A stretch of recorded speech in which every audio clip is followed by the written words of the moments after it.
Her organs were removed. Her body was hung high for all to see. The killer was caught quickly, but during the trial, the court set him free. They declared him legally insane. That moment, her brother snapped. He lost all faith in the law. If the system couldn't punish these monsters, he would become the instrument of justice himself. From that night on, he wore a mask. He moved in the shadows. He made every evildoer who had escaped punishment suffer 10 times what their victims endured. The man's name was Kagami, but before all this, he was a respected, good cop. His little sister looked up to him. He always charged ahead, protecting people. His bravery got him promoted to captain. Then one day, he arrested a serial killer. Just days later, the killer walked. The court said he was too drunk to know what he was doing. He was found not guilty. Kagami had to face the victims' families. He had no answers for their grief. Still, Kagami held on to his faith in justice. He believed the law would eventually get them. But over time, he noticed something. Some criminals weren't afraid when he arrested them. One even smirked and bragged, "I've been in a mental institution. Even if I killed 50 people, they'd let me go." Furious, Kagami reached for his gun. His partner stopped him. "In this way, you will also become a criminal," his partner said. The criminal was right. He was released the very next day.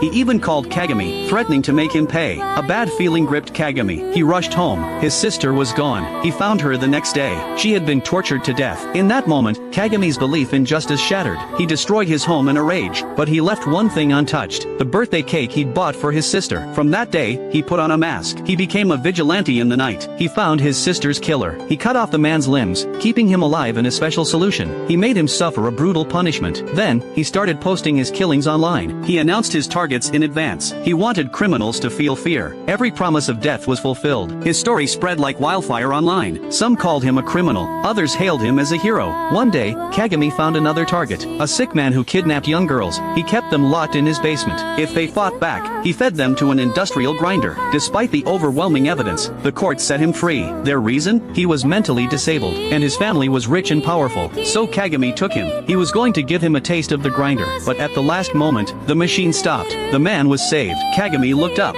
The man who saved the criminal was his old friend. His friend was a detective now. He begged Kagami to stop this path. While they were talking, the criminal ran. Kagami moved to chase him, but his friend stood in his way. Kagami shoved him aside and drew his weapon. He aimed at his friend. He couldn't pull the trigger. In that moment of hesitation, his friend tackled and subdued him. They threw Kagami in prison. The most righteous cop was now a convicted murderer. Everyone pitied his downfall. In the end, Kagami was executed. Though he was gone, the idea of the masked vigilante did not die. The criminal who escaped death saw the news of Kagami's execution. He smiled, thinking he had won. He began hunting for his next victim. But then, another masked man stabbed him in the dark. From this moment on, thousands of Kagamis could rise. If you were Kagami, after everything he went through, would you still just arrest the criminals? Would you still trust the system?